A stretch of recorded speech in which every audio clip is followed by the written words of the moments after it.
dalam keadaan yang sehat dalam lindungan Tuhan. Nah, hari ini kita akan melanjutkan pertemuan kita yang selanjutnya tentang apa? Ya, tentang pengaruh Hindu-Buddha di Nusantara. Jadi, persiapkan diri kalian untuk materi kita hari ini karena kita akan melihat apa-apa saja dan bagaimana pengaruh dari Hindu dan Buddha di Indonesia. Apakah masih kita lakukan hingga saat ini?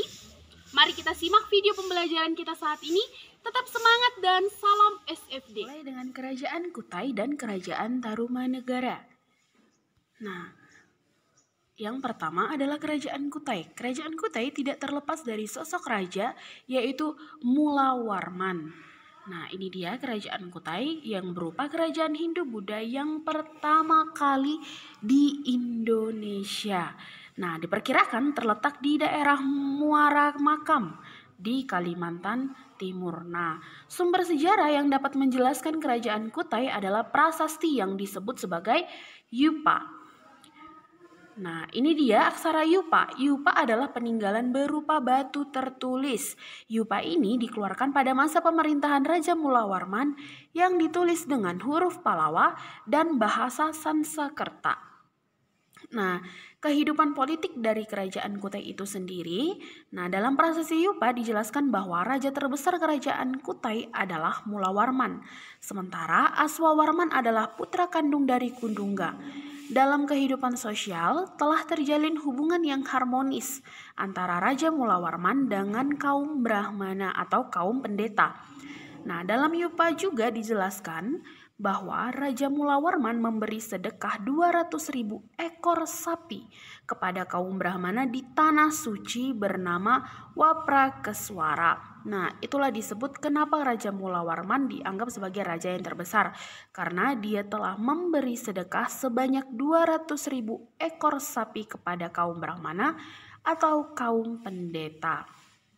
Nah, ada 3 raja-raja yang pernah memimpin Kutai. Bagaimanapun artinya kalau raja dia adalah berdasarkan garis keturunan. Jadi kedudukan kerajaan itu diturunkan secara turun-temurun kepada anak cucunya. Yang pertama adalah Raja Kudungga.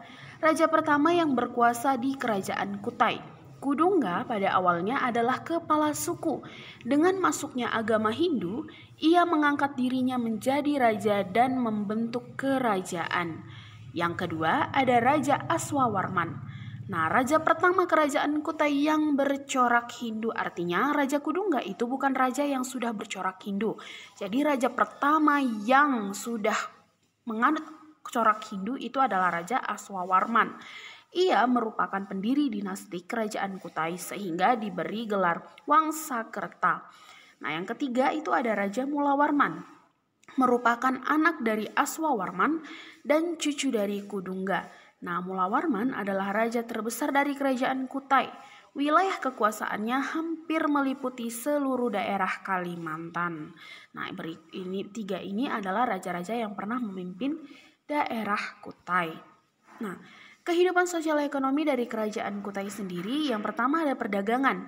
Masyarakat Kutai sudah terbagi dalam sistem pengkastaan, artinya ada kaum Brahmana, Ksatria, Waisya, dan Sudra. Nah, di Kutai terdapat golongan Brahmana dan Ksatria.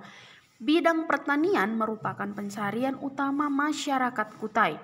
Letak kerajaan yang terletak di sekitar Sungai Mahakam sebagai sebuah jalur transportasi dan perdagangan juga berjalan cukup ramai. Jadi kehidupan sosial ekonominya itu dengan cara berdagang dan bertani. Artinya kaum Waisya ada di dalamnya karena kaum Waisya adalah kaum pedagang.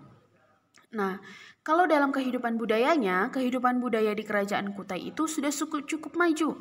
Hal ini dibuktikan dengan adanya upacara penghinduan atau pemberkatan memeluk agama Hindu yang disebut Pratyastoma. Nah, upacara penghinduan telah dikenal sejak pemerintahan Aswawarman.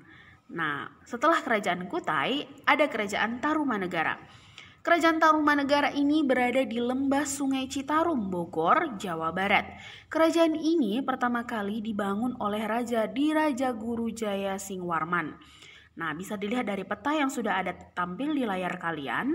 Itulah lingkungan dari cakupan kawasan kekuasaan dari Kerajaan Tarumanegara. Nah, sejarah mencatat, Kerajaan Tarumanegara juga merupakan salah satu kerajaan tertua yang berdiri di Indonesia.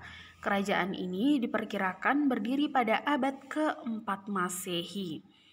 Nah, kehidupan politiknya ada tentang Raja Punawarman.